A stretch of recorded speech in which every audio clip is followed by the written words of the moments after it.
ପ୍ରଥମ ମାସିକ କ୍ଲଷ୍ଟର ସ୍ତରୀୟ ବୈଠକ। ତ ଏଇ ପ୍ରଥମ ବୈଠକରେ ଅନେକ କିଛି ଗୁରୁତ୍ୱପୂର୍ଣ୍ଣ କଥା ଅଛି ଯାହାକି ଆମକୁ ଜାଣିବାର ଅଛି। ତେବେ ଆସନ୍ତୁ ଏହି ଭିଡ଼ିଓରେ କେତେକ ଗୁରୁତ୍ୱପୂର୍ଣ୍ଣ କଥାକୁ ଜାଣିବା, ଆଉ ସମସ୍ତ କଥା ସିଆର୍ସିସି ବୈଠକରେ ଆଲୋଚନା କରିବେ। ତେବେ କାର୍ଯ୍ୟସୂଚୀ ଯେମିତି ଥାଏ ସେମିତି ଅଛି, ଯାହା ଯାହା ଜାଣିବାର ଅଛି ସେଥିରେ ସୂଚନା ଦିଆଯାଇଛି। ତ ମୁଖ୍ୟ କଥାମାନଙ୍କ ମଧ୍ୟରେ ରହିଛି ବାର୍ଷିକ କାର୍ଯ୍ୟ ଯୋଜନା କ୍ୟାଲେଣ୍ଡର। এই କ୍ୟାଲେଣ୍ଡରଟି ଆପଣମାନେ ପାଇବା ପରେ ବା ପାଇଥିବେ ଯଦି ବା ସିଆର୍ସି ଦେବେ, ତେବେ ସମସ୍ତ କଥାକୁ ବର୍ଷ ସାରା କ'ଣ କ'ଣ କାର୍ଯ୍ୟ ସବୁ ହେବ ବିଦ୍ୟାଳୟରେ ତାହା ଆପଣମାନେ ଜାଣିପାରିବେ। ଏହାପରେ ଅଛି ବିଦ୍ୟାଳୟ ସମୟ ନିର୍ଘଣ୍ଟ। ଏଇଟା ମୁଖ୍ୟ ଜିନିଷ ଯେ 2026-27 ଶିକ୍ଷାବର୍ଷରେ 230ଟା କାର୍ଯ୍ୟ ଦିବସ, ମନେ ରଖନ୍ତୁ 230 ଦିନ କାର୍ଯ୍ୟ ଦିବସ, 20 ଦିନ ବିଭିନ୍ନ ପ୍ରକାର ଆକଳନ ଯେପରିକି ଗଠନମୂଳକ, ସମାପ୍ତି ସୂଚକ ଓ ଅନ୍ୟାନ୍ୟ ପରୀକ୍ଷା ସବୁ କରାଯାଇପାରିବ। ଆଉ 20 ଦିନ କ'ଣ ବାର୍ଷିକ ଉତ୍ସବ, କ୍ରୀଡ଼ା ଉତ୍ସବ ଓ ଅନ୍ୟାନ୍ୟ ପାଳନ କରାଯାଉଥିବା ଉତ୍ସବମାନ ମଧ୍ୟ କରାଯିବ। ମଧ୍ୟସ୍ତର ପାଇଁ 10 ଦିନ ବ୍ୟାଗ୍ ବିହୀନ ଦିବସ ଓ ଏହି 20 ଦିନରେ ଅନ୍ତର୍ଭୁକ୍ତ କରାଯିବ, ଯେଉଁଟାକି ମଧ୍ୟମ ସ୍ତର ପିଲାମାନଙ୍କ ପାଇଁ। ଆଉ 190 ଦିନ ହେବ ଶିକ୍ଷାଦାନ ଦିବସ। ପ୍ରତ୍ୟେକ କାର୍ଯ୍ୟ ଦିବସରେ 7ଟି ପିରିୟଡ଼ ହିସାବରେ ସପ୍ତାହରେ ସମୁଦାୟ 42ଟି ପିରିୟଡ଼, ଗୋଟିଏ ସପ୍ତାହରେ 42ଟି ପିରିୟଡ଼ ରହିବ। ବିଷୟଭିତ୍ତିକ ଗୁରୁତ୍ୱ ଆଧାରରେ ପିରିୟଡ଼ ବଣ୍ଟନ କରାଯିବ। ବର୍ତ୍ତମାନ ଆମେ ବିଦ୍ୟାଳୟର ସମୟ ନିର୍ଘଣ୍ଟଟାକୁ ଭଲକି ବୁଝିବା। ଶିଶୁ ବାଟିକା ପାଇଁ ଭାଷା 1 12ଟି ପିରିୟଡ଼, ଗଣିତ 12ଟି, ମୁକ୍ତ ଖେଳ 6ଟି ପିରିୟଡ଼, କଳା ଓ ସୃଜନଶୀଳତା ସମ୍ପର୍କିତ କାର୍ଯ୍ୟ 6ଟି ପିରିୟଡ଼, ଶାରୀରିକ ବିକାଶ 6ଟି ପିରିୟଡ଼, ସମୁଦାୟ 42ଟି ପିରିୟଡ଼। ଠିକ୍ ସେମିତି ପ୍ରଥମ ଶ୍ରେଣୀ ପାଇଁ ଭାଷାରେ 12ଟି, ଗଣିତ 12ଟି, ପରିବେଶ ଭିତ୍ତିକ ଶିକ୍ଷା 6ଟି, ପାଠାଗାର ପଠନ ଅଭ୍ୟାସ 2ଟି ପିରିୟଡ଼, ଶାରୀରିକ ବିକାଶ ସମ୍ପର୍କିତ କାର୍ଯ୍ୟ 6ଟି, କଳା ଓ ସୃଜନଶୀଳତା 4ଟି, ଠିକ୍ ସେମିତି ସମୁଦାୟ 42ଟି। ଅର୍ଥାତ୍ ଗୋଟିଏ ସପ୍ତାହରେ ପ୍ରତି କ୍ଲାସ୍ରେ 42ଟି ଲେଖାଏଁ ପିରିୟଡ଼ ରହିବ। ଠିକ୍ ସେମିତି ତୃତୀୟ ଶ୍ରେଣୀ ପାଇଁ ଭାଷା 1ରେ 8ଟି ପିରିୟଡ଼, ଭାଷା 2 6ଟି ପିରିୟଡ଼, ଗଣିତ 8ଟି, ଆମ ଚତୁଃପାର୍ଶ୍ୱରେ ପୃଥିବୀ 8ଟି ପିରିୟଡ଼, ପାଠାଗାର 1ଟି ପିରିୟଡ଼, ପଠନ ଅଭ୍ୟାସ 1ଟି ପିରିୟଡ଼, କଳା ଶିକ୍ଷା 4ଟି ପିରିୟଡ଼, ଶାରୀରିକ ଶିକ୍ଷା 5ଟି ପିରିୟଡ଼, ଶିଶୁ ସଭା 1ଟି ପିରିୟଡ଼, ସମୁଦାୟ 42ଟା ପିରିୟଡ଼।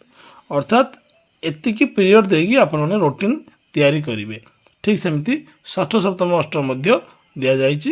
ଏଗୁଡ଼ା ଦେଖିକି ରୁଟିନ୍ ତିଆରି କରିବେ। ରୁଟିନ୍ ମଧ୍ୟ ଆସିଛି। ତ ଆପଣଙ୍କ ମାନଙ୍କ ବିଦ୍ୟାଳୟରେ ଶିକ୍ଷକଙ୍କ ସଂଖ୍ୟା ନେଇକରି ଆପଣ ମଧ୍ୟ ତାକୁ କାର୍ଯ୍ୟକାରୀ କରିପାରିବେ।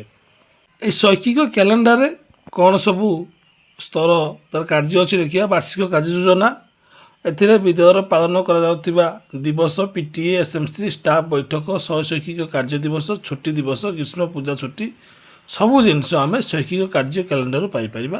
ଆପଣମାନେ ଜାଣିଛନ୍ତି ଏ ବିଷୟରେ।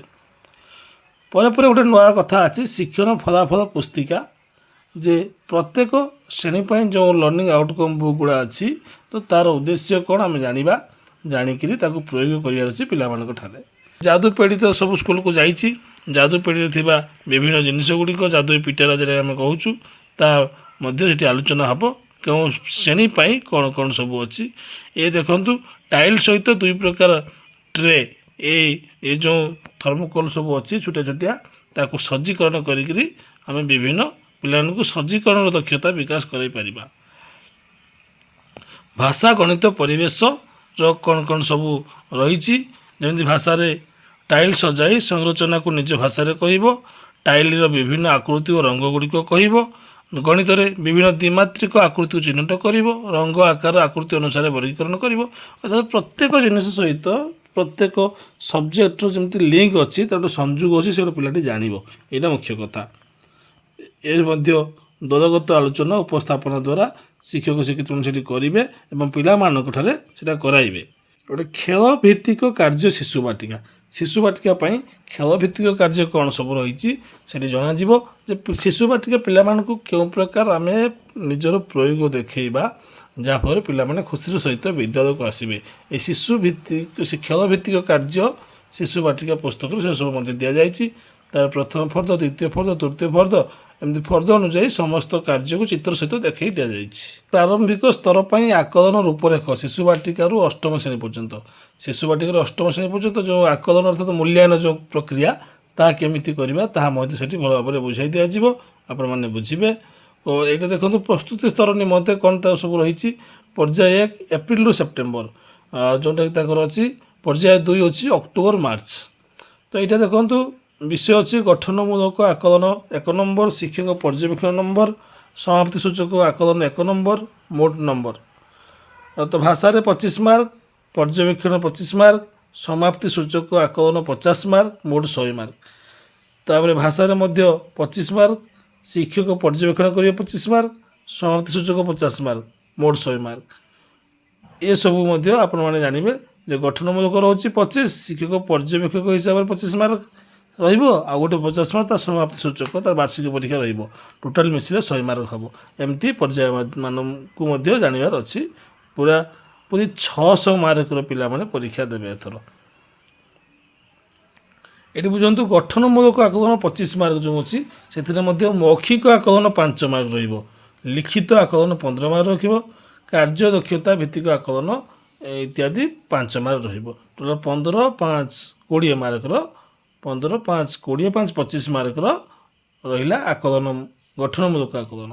ठीक सेमती शिक्षक पर्यवेक्षण कौन कौन भाषा 1 भाषा 2 गणित परिवेश पाठ लिखित कार्य 10 मार्क प्रकल्प कार्य 15 मार्क टोटाल 25 मार्क। कला शिक्षार दृश्य कला 10 मार्क संगीत सबू दिग को नृत्य नाटक सबू दिग को दृष्टि देवाई पड़ुची ए सब क्षेत्र में आमको ध्यान देवा एवं जानिबा। समाप्ति सूचक सेमती ठीक अच्छी 50 मार्क अच्छी मौखिक आकलन और लिखित आकलन 40 मार्क।